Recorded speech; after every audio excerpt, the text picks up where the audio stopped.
Hello नमस्कार सभी को total knowledge with Suman ma'am YouTube channel में आप सभी का स्वागत है। आज हम करेंगे हरियाणा का गठन।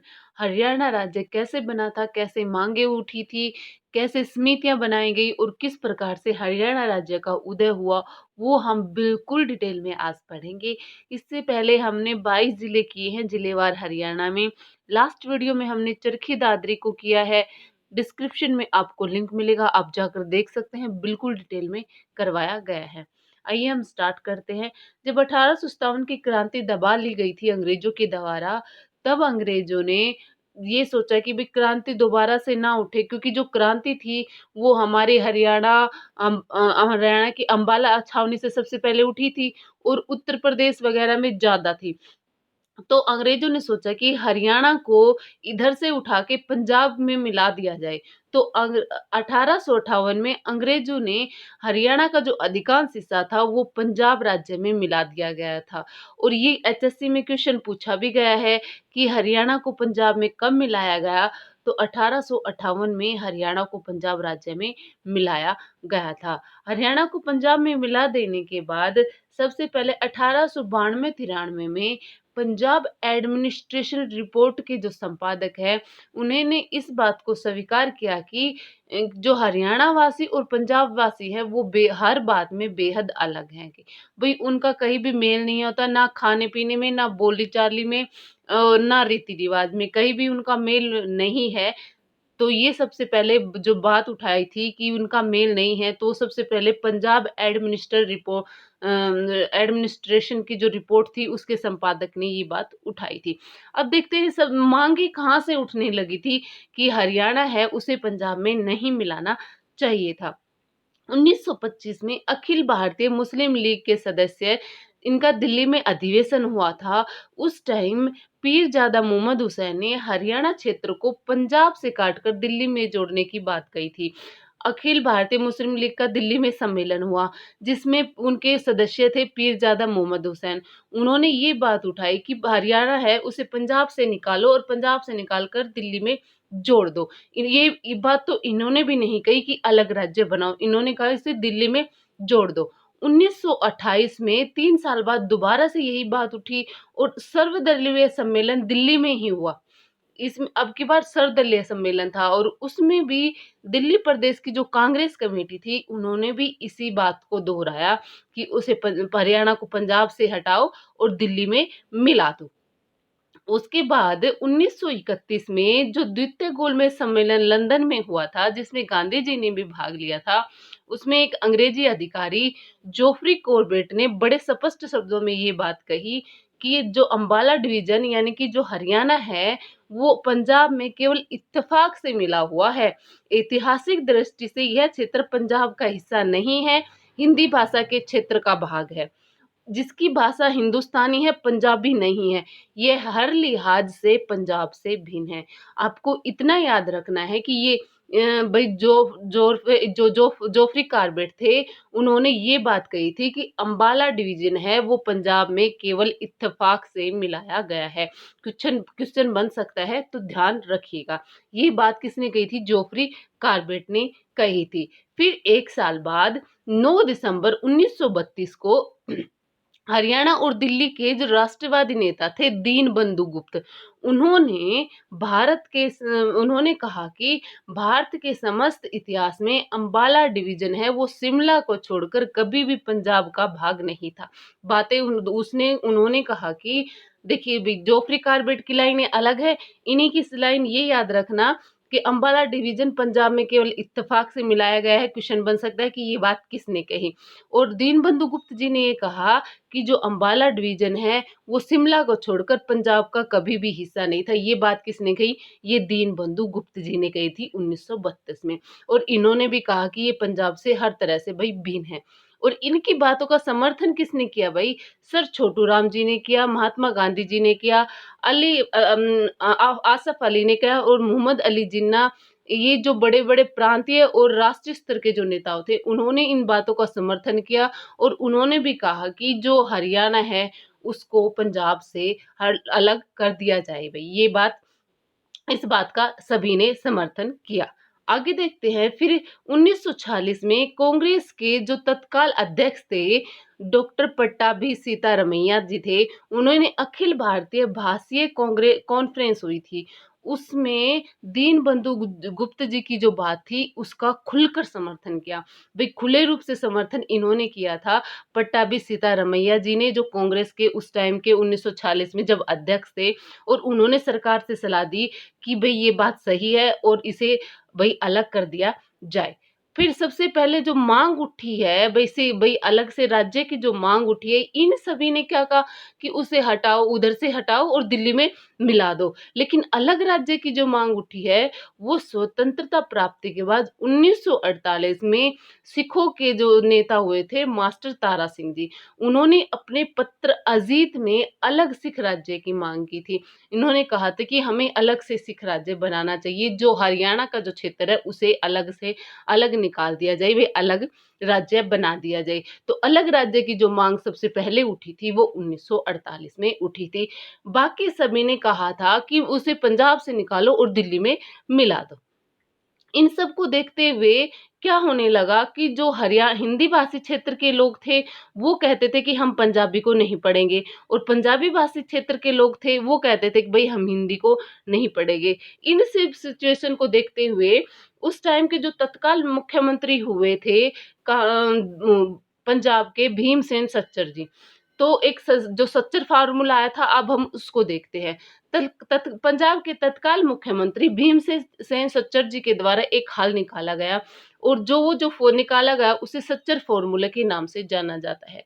और ये जो सच्चर फॉर्मूला है वो 1 अक्टूबर 1949 को लागू किया गया था। पूछा जा सकता है, पूछा भी गया है, सच्चर फॉर्मूला कब लागू हुआ? तो 1 अक्टूबर 1949 को सच्चर फॉर्मूला लागू हुआ था, और भीमसेन सच्चर जी इसके अध्यक्ष थे।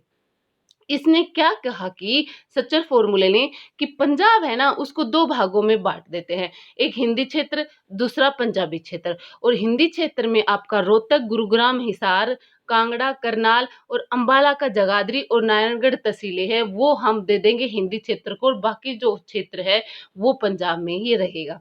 और सच्चर फॉर्मूले के अनुसार बात क्या थी कि ये जो प्री प्राइमरी था ना, जो प्राइमरी था उसमें तो ठीक था कि हिंदी भाषी लोग हिंदी पढ़ेंगे और पंजाबी जो लोग हैं वो पंजाबी पढ़ेंगे।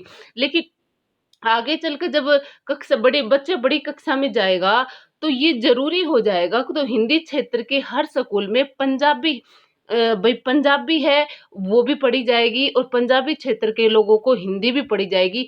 द्वितीय भाषा के रूप में पढ़ना अनिवार्य होगा। जैसे कि अब है ना भई, हमारी प्रथम भाषा हिंदी है, लेकिन हमारे लिए इंग्लिश है, वो सेकंड लैंग्वेज कंपल्सरी है। यही बात इधर सच्चर फॉर्मूले में कही। भई जो सेकंड लैंग्वेज के रूप में आपकी जो पंजाबी होगी वो कंपल्सरी होगी। पंजाबी वालों से कही कि सेकंड लैंग्वेज के रूप में हिंदी है, वो आपके लिए कंपल्सरी होगी। ये जो सच्चर फॉर्मूला है वो यहाँ आकर फेल हो जाता है। क्योंकि जो हिंदी के भाषी लोग थे ना, वो तो कह रहे थे कि भई हम तो बिल्कुल नहीं पढ़ेंगे, हिंदी भाषी लोग कह रहे थे, हम तो पंजाबी को भई बिल्कुल नहीं पढ़ेंगे, क्यों पढ़े? इस वजह से जो सच्चर फॉर्मूला था वो फेल हो गया, क्योंकि इन्होंने पंजाबी को कंपल्सरी कर दिया था। भई आप फर्स्ट लैंग्वेज हिंदी रखो, लेकिन सेकंड लैंग्वेज पंजाबी है, उसे वो कंपल्सरी है, आपको पढ़नी ही पढ़नी पड़ेगी। जिस वजह से ये सच्चर फॉर्मूला था वो फेल हो गया। फिर उसके बाद क्या होता है, राज्य पुनर्गठन आयोग भई आता है, जिसे फजल अली आयोग के नाम से भी हम जानते हैं।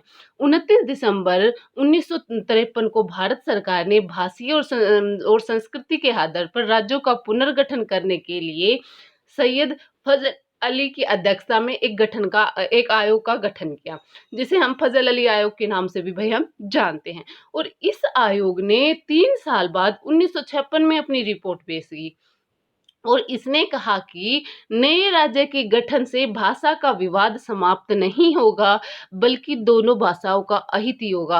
कहने का मीनिंग ये था, भई इन्हें अलग मत करो, ठीक है? भई अलग हरियाणा राज्य मत बनाओ, जो हिंदी क्षेत्र है उसमें हिंदी की चीज़ें चलने दो, जो पंजाबी क्षेत्र है उसमें पंजाबी चलने दो, इन्होंने ये कहा। आगे देखते इन्होंने फिर क्षेत्रीय फ़ॉर्मूला दिया। इन्होंने जो क्षेत्रीय फ़ॉर्मूला दिया वो क्या था वो हम देखते हैं। पंजाब सरकार की सिफारिश पर भारत सरकार ने अप्रैल 1956 में क्षेत्रीय फॉर्मूला है उसे लागू कर पंजाब व हरियाणा को 2 भागों में बाँटा। उन 2 भागों में बाँटने का मीनिंग ये नहीं है कि अलग-अलग राज्य बना दिए।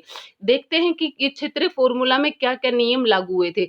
सबसे पहली बात, पंजाब राज्य को द्विभाषी राज्य घोषित कर दिया गया, और अब हिंदी व पंजाबी राज्य को सरकारी भाषाएँ मान ली गई। भाई पंजाबी जो राज्य था उसे द्विभाषी राज्य बना दिया गया, उसे कहा गया भई हमारे राज्य की 2 भाषाएँ हैं, हिंदी भी है और पंजाबी भी है, और हर क्षेत्र की भाषा जिले और उसके नीचे उसकी भाषा तय की गई। जैसे कि भई रोहतक जिला था, रोहतक जिले की जितनी चीज़ तय कर दी गई, इसकी भाषा वो है भई हिंदी है आपकी। जैसे भटिंडा जिला था, उसकी राज्य जिले की भाषा के उसके नीचे तय कर दिया गया भई इसकी भाषा पंजाबी है। तो जो भटिंडा वाले बच्चे हैं, लोग हैं, वो आप वो पंजाबी को इम्पोर्टेंस देंगे, और हमारे रोहतक वाले हैं वो आपको हिंदी को इम्पोर्टेंस देंगे। लेकिन उन्होंने कहा कि हम राज्य अलग नहीं करेंगे, हम एरिया के हिसाब से भाषा को बाँट देंगे। आगे देखते हैं आगे क्या करेगा। हर क्षेत्र की व्यवस्था के लिए हर क्षेत्र की व्यवस्था के लिए एक क्षेत्रीय कमेटी रखी गई, जो कि उस क्षेत्र के विधायकों से बनी होगी। एक क्षेत्रीय कमेटी बनाई गई, भई इस एरिया है, इस एरिये का जो सब कुछ संभालेगा वो विधायक संभालेगा, और प्रत्येक क्षेत्र के विषय में जो कानून बनेगा ना, वो क्षेत्रीय जो कमेटी होगी उसकी सलाह से बनेगा। दोनों क्षेत्रों की विधानसभा भी एक होगी और गवर्नर भी एक होगा। भई साझी गवर्नर होगा और साझी आपकी विधानसभा होगी। ये सब कहा गया, ठीक है? और ये सब आने के बाद 24 जुलाई 1956 को 7वां संशोधन हुआ था। भई क्षेत्रीय जो फ़ॉर्मूला लागू हुआ था, तो पूछा जाए कौन से संशोधन के अनुरूप लागू हुआ? तो 7वें संशोधन के अनुरूप लागू हुआ था। तो पंजाब सरकार ने क्षेत्रीय फ़ॉर्मूला था वो भई लगा दिया। कहाँ पर? पंजाब में। क्या हिंदी और पंजाबी कमेटियाँ बना दी और वो वहाँ पर लागू कर दिया। फिर 1957 में पंजाब के जो मुख्यमंत्री कौन बने? प्रताप सिंह कैरो। प्रताप सिंह कैरो बने, लेकिन वो इस योजना को सही तरीके से लागू नहीं कर पाए, उसे लागू करने में असफल हो गए भई।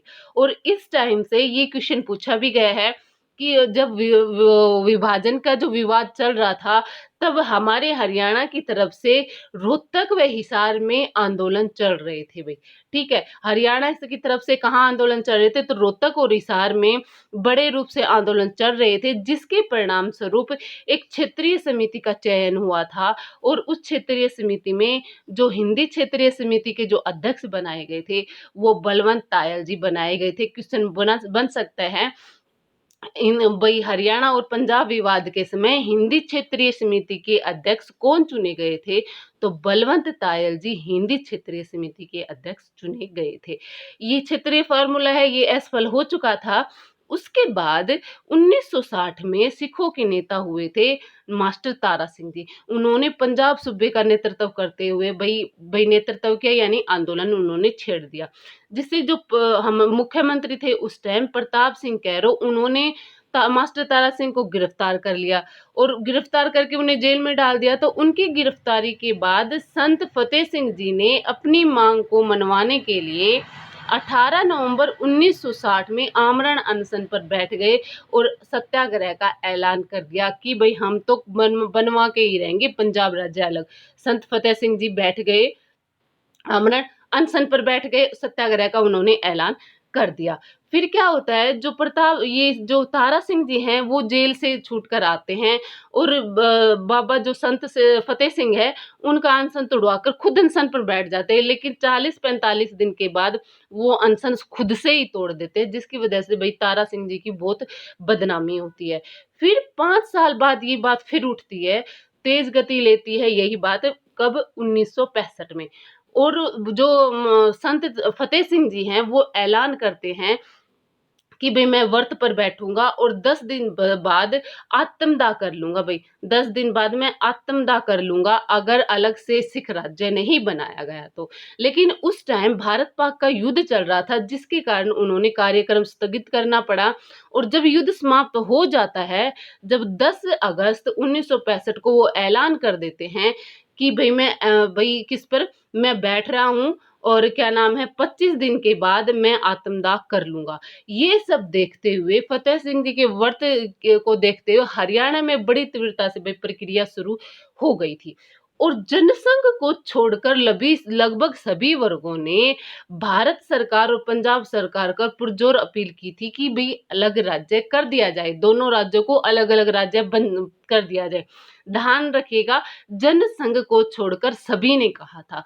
ये क्वेश्चन बन सकता है, बिल्कुल ध्यान रखिएगा। आगे देखते हैं। इसके परिणाम स्वरूप 23 सितंबर 1965 में सरदार हुकम सिंह की अध्यक्षता में एक कमेटी बनाई गई। भाई क्या हुआ उस समय, जो गृह राज्य मंत्री थे, उन्होंने दोनों राज्य सभा और लोकसभा की भाई मीटिंग की, और मीटिंग करते हुए संसदीय समिति बनाई। क्या बनाई? संसदीय समिति। और संसदीय समिति बनाई, और उसके अध्यक्ष किसे बनवाया गया? सरदार हुकम सिंह को बनाया गया। पूछा जा सकता है संसदीय समिति का उस टाइम अध्यक्ष किसे बनाया? हुकम सिंह को। और हुकम सिंह थे ना उस टाइम लोकसभा के अध्यक्ष थे। और एक कमेटी बनाई गई, और जो हुकम सिंह कमेटी ने अपनी सिफारिशों को मनवाते हुए सरकार से 23 अप्रैल 1966 को 3 सदस्यीय सीमा आयोग का गठन किया गया। हुकम सिंह कमेटी के द्वारा सीमा आयोग का गठन किया गया, जिसमें 3 सदस्य थे। कौन कौन थे? जेसी शाह थे जो अध्यक्ष थे। इस वजह से जेसी शाह कमेटी के भाई नाम से भी इसे जानते हैं। जेसी शाह आयोग के नाम से भी जानते हैं किसे? सीमा आयोग को, क्योंकि वो अध्यक्ष थे। दूसरे थे एस दस, तीसरे थे श्री एम फिलिप। ये 3 अध्यक्ष थे, तीनों के नाम ध्यान रखिएगा भाई। इस आयोग ने 31 मई 1966 को अपनी रिपोर्ट पेश की, जिसके अनुसार इस रिपोर्ट में कहा गया कि जो हिसार है, महेंद्रगढ़, गुड़गांव, करनाल और संगरूर व नरवाना और जींद रियासत है, उसके साथ अंबाला जिले का जो खरड़ तहसील जो चंडीगढ़ सहित है, नारायणगढ़, अंबाला और जगाधरी की तहसील है, वो भाई हरियाणा में हम मिला देते हैं। बाकी जो शेष है वो पंजाब में रहेगा। लेकिन जो दूसरे सदस्य थे एस दत्त, उन्होंने इनकी एक बात को नहीं माना। किस बात को नहीं माना? कि जो खड़क, जो चंडीगढ़ सहित जो तहसील है खरड़, उसको भाई हम पंजाब में ही रहने देंगे, हरियाणा में शामिल नहीं करेंगे। इस बात को नहीं माना। अगर ये उस टाइम बात मान जाते तो चंडीगढ़ है वो हमारी राजधानी होता, अकेली हमारी पंजाब की नहीं होता। लेकिन इन्होंने, जो एस दत्त थे, उन्होंने इस बात को स्वीकार नहीं किया। उन्होंने कहा कि जो चंडीगढ़ है उसे हम रखेंगे पंजाब में ही, हरियाणा में नहीं रखेंगे। ठीक है, तो इसको खरड़ चंडीगढ़ को छोड़कर बाकी जो जिले थे वो सब हरियाणा को दे दिए गए, और बाकी जो शेष भाग था वो पंजाब के लिए छोड़ दिया गया।